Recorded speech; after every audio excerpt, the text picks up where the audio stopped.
안녕하세요, 구독자 여러분. 제가 어제 강의를 진행했습니다. 그래서 강의를 통해서 도움됐던 얘기들이 떠올라서 영상을 켰고요. 오늘은 그 중에서도 거절에 대한 이야기를 해보려고 합니다. 많은 분들께서 아직까지도 거절을 당하셨을 때 그냥 거절을 당했다 정도로 끝내시는 것 같아요. 거절이라는 거를 세일즈의 끝 또는 이 영업의 성패로 생각을 하다 보니까 그 거절 자체를 당했을 때 거절부터가 시작이고, 그 반론을 통해서 정말 내가 설득해야 되는 절호의 찬스인 걸 모르고 그 거절 자체를 정말 그대로 받아들여서 좌절하는 경우가 많은 것 같습니다.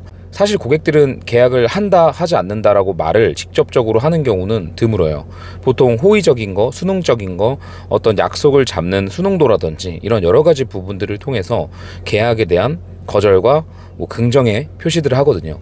근데 어쨌든 그 거절의 단어 자체에는 또는 워딩 자체에는 크게 신경 쓸 필요가 없기 때문에 거절 자체를 거절로 받아들이는 마음부터 바꿔야 됩니다.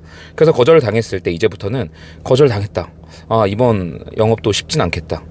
뭔가 기류가 좋지 않은데, 이거를 본능적으로 직감해가지고 얼굴색이 바뀐다든지 당황하든지 의욕을 떨어뜨리지 마시고 지금이 오히려 계약을 진행할 수 있는 목전이고 기회라는 생각을 하셔야 됩니다. 이를테면 고객을 부담스럽게 했을 경우, 그래서 고객이 부담스럽다고 한다고 했어요. 근데 내가 아무리 생각해봐도 이 상품이 고객한테 유리한 게 맞아요. 애당초 고객에게 유리하지 않으면 제안을 해도 안 되겠죠. 그래서 유리하다는 전제하에, 고객에게 무조건 이점이 된다는 전제하에 고객들에게 밀어붙였는데 부담스럽다고 표현을 한다고 예를 들어 볼게요. 그러면은 부담스럽다고 했으니까 영업이 좀 어려워지겠다, 이렇게 지레짐작해가지고 판단하시지 마시고 거절에 대한 대응을 그 거절이라는 워딩 자체에 부담스럽다, 부담스러우신가요? 이렇게 하는 게 아니고 그 부담스럽다는 거를 프레임 자체를 바꿔서 오히려 나의 장점이 되게끔 해보라는 거죠. 그래서 거절을 대응할 때 거절 자체의 워딩에 꽂히기보다는 그 워딩과 전혀 다른 곳에 있는 프레임을 씌워서 그 프레임으로 주도해서 아예 고객의 관점을 바꾸고 내가 이득이 될 수 있게끔 만드는 방법으로 거절 처리를 하는 게 좋습니다. 가령 마주보고 있는 사람과 어깨를 부딪히는 상황이라고 할 때 거절에 반응한다는 거는 그 어깨를 그냥 부딪히고 내가 쓰러지거나 고객이 쓰러지거나 둘 중에 하나예요.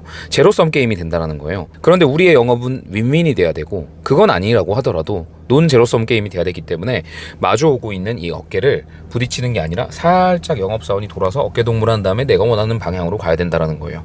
그래서 고객이 만약에 부담스럽다고 했을 때 그 부담스러운 부분을 프레임 자체를 바꿔서 내 장점으로 한번 바꿔보는 거예요. 이를테면 이런 거죠. 네, 고객님 부담스러우셨나요? 그럼 그 부분에 대해서는 제가 송구스럽습니다. 그런데 그렇게 느끼셨다면 제가 잘한 거라고 생각을 해요. 그 고객님 혹시 보험을 어떤 것 때문에 가입을 하셨어요? 네, 그러신가요? 물론 권유하셔서 가입을 하셨겠죠. 근데 권유한다고만 가입하는 사람은 없더라고요. 분명히 어떤 위기가 생겼을 때 그걸 대처하실 요령으로 보험을 가입하신 것 같아요. 맞으시죠? 그럼 내라고 할 거예요. 그럼 그럴 경우에 암진단비 1억이 있는 상품이고 고객님께서 암진단을 받으셨다고 가정해 볼게요. 그럼 보험회사에 청구를 하실 테고, 청구했으면 보험회사에서는 암진단비 1억을 빠른 시일 내에 정확한 금액을 줘야 되는 게 맞아요.